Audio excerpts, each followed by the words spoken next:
the artists, they had seen one section of design work, and they came in with this really cool idea of well, I don't want to go into the details, but anyway, it was we're definitely going to do it. It was a great fodder for both visually pleasing area that ties into a really amazing puzzle as well. So yeah, the more fresh that you can add in a little bit at a time, the better. It really helps.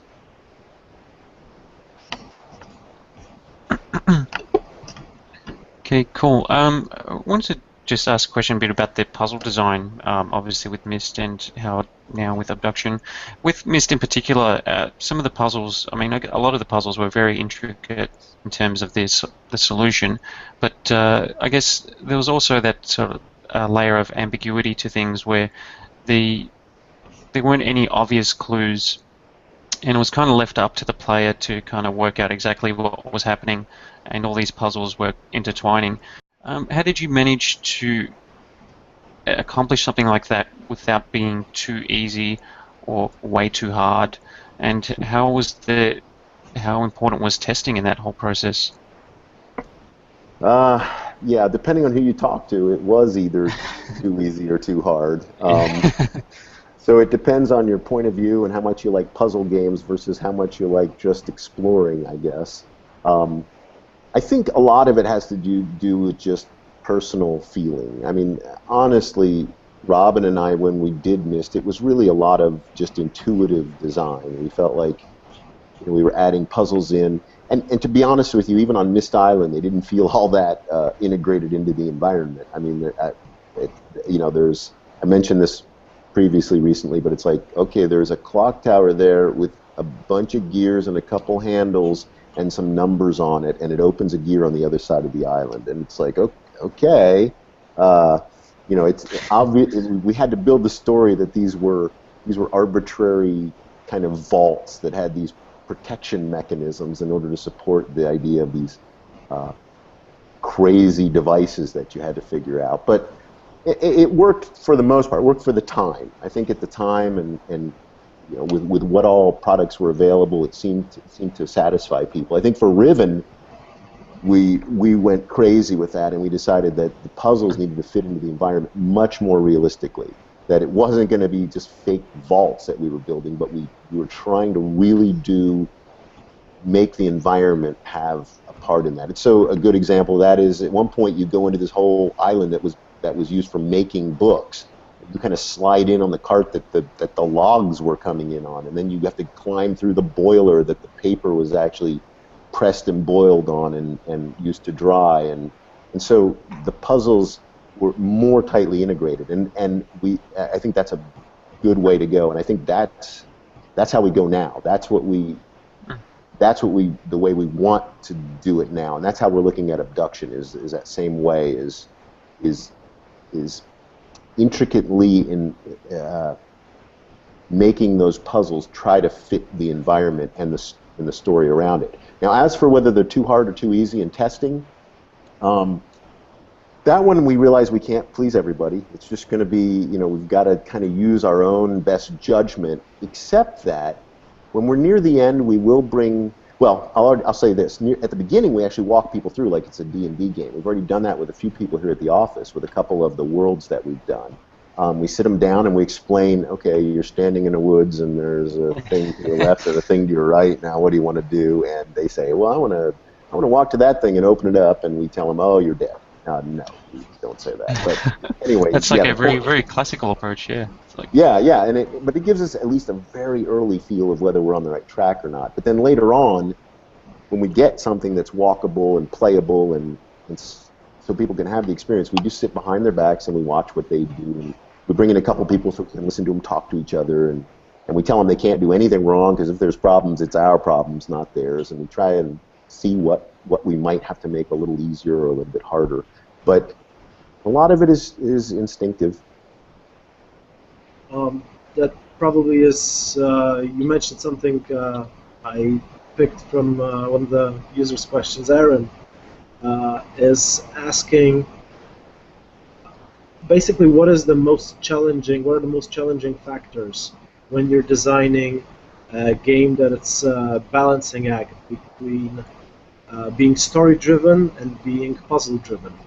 Yeah. And as he is an aspiring game developer, he asks you for advice. Basically, he wants to hear advice from From the master. the creator of Oh, his man. favorite game. So Oh. yeah, advice for the balancing act. Yeah, yeah. Well, just be prepared to throw away 90% and keep 10%. I mean, true. I mean, I think that's just how it works. You sit down on the piece of paper, and I wish you could see how much we've erased. And we actually use pencil and paper. It just felt right, for that whole first design phase, to do pencil and paper. But so first off is, don't be married to anything you're doing. You're gonna write down a lot of stuff. You're gonna get a lot of ideas. You're gonna have a lot of days that nothing flows, and that you even go backwards because you've got to erase stuff. But be prepared to do that, realizing that what you'll have at the end is a better foundation to then grow out from. And as you erase and keep honing that foundation and the design you've got, it also, it just means we start with what we call the house of cards, because it just feels so shaky, like it's going to crumble down at any moment. And that at some point in our design here, we started saying, well, let's take a few of these bottom cards out and see if we can replace these with something a little firmer. And so we started, even early on, we pulled cards out, and things would collapse, and but we'd shore it up with what felt like maybe a little concrete in our foundation. So just that happens. That's what it'll feel like. The other thing is that we build our puzzles in much more intricately because that's our focus in our games. It's not a necessity. There are ways to do other games that focus more on the puzzles and less on the story, or more on the environment and less on the puzzles at all. I mean, if you look at, say, Dear Esther, it's less of a game, and I don't know what category to put that in. It's not really interactive, but it's somebody experimenting with no puzzles and more of just like a visual novel.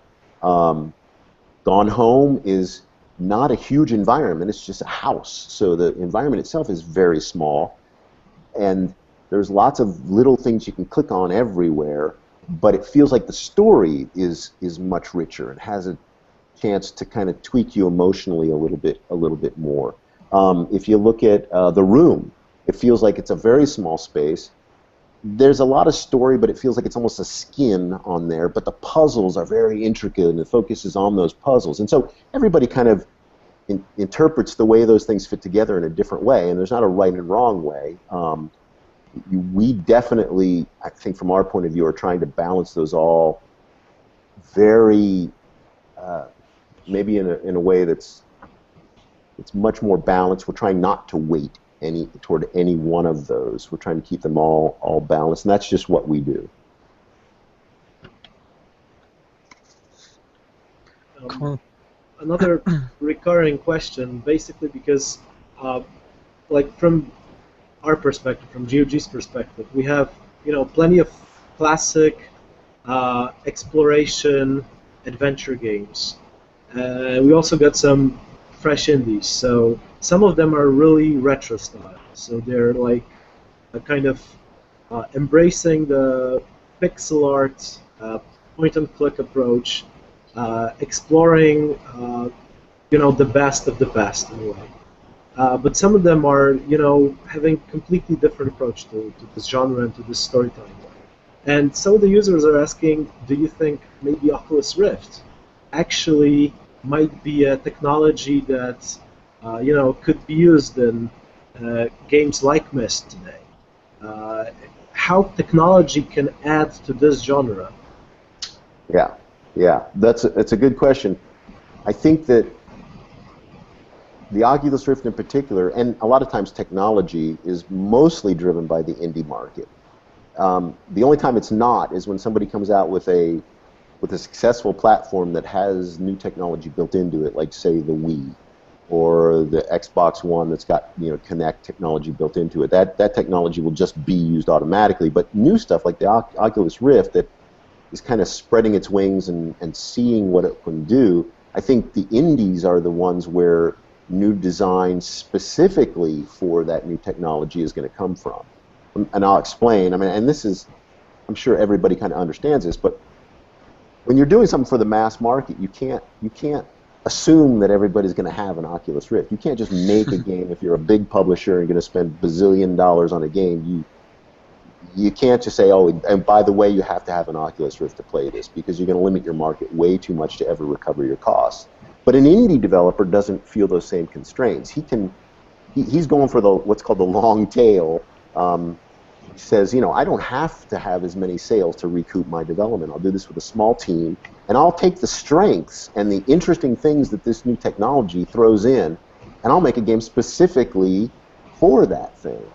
And so I think that's where you'll see the first real innovative stuff for Oculus Rift is truly through the indie market. But then what happens is those ideas start to gain traction. I mean, the best of those ideas people will latch onto and say, oh my gosh, this is really cool. We should, as more people buy Oculus Rift, if VR in general becomes more popular, then you see it embraced on a mass market.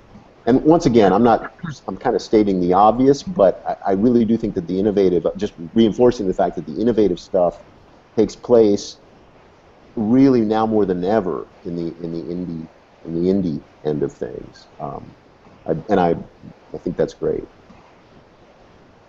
Cool. Does that mean that you could get, what would be involved in getting something like RealMyst or even Obduction working on Oculus Rift? Is that something that you guys are looking at, or? Oh, yeah. And the difference is working on versus made specifically for. And I've walked around in RealMyst using the Rift. It was a really cool experience. It was also, very. I had to go throw up when I was done, but other than that, it was awesome. It was early development model, and it was low res, and it was very slow. So I had, but with all those things said, it was also really cool to turn around and just look anywhere you want on Myst Island. That was a very satisfying experience, and you feel like you get a glimpse into the future with that. And with Obduction, we're actually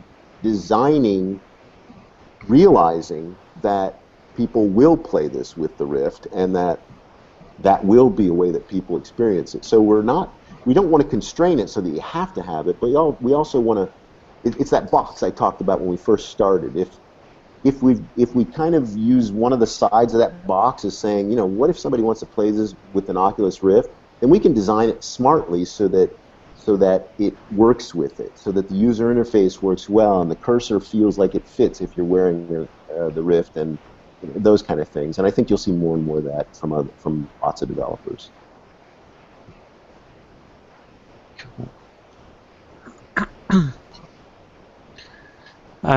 I guess just going back to Myst itself, just the actual interface.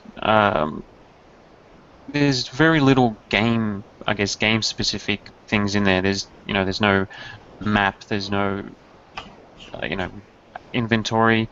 There's no dialogue trees, linear narrative, all these sort of things that you would find in a game.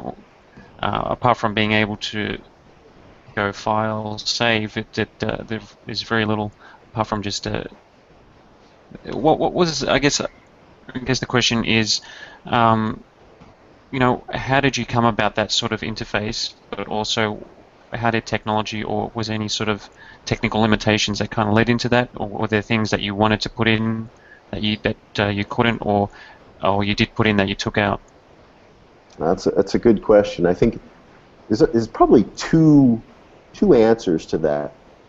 The first is since things evolved from our early children's worlds, we probably just naturally moved away from obstructions on the screen, or we embraced a simple interface. We tried to, and then some of it was subconscious, just because of what we were coming from, the evolution of our own development. But the other one was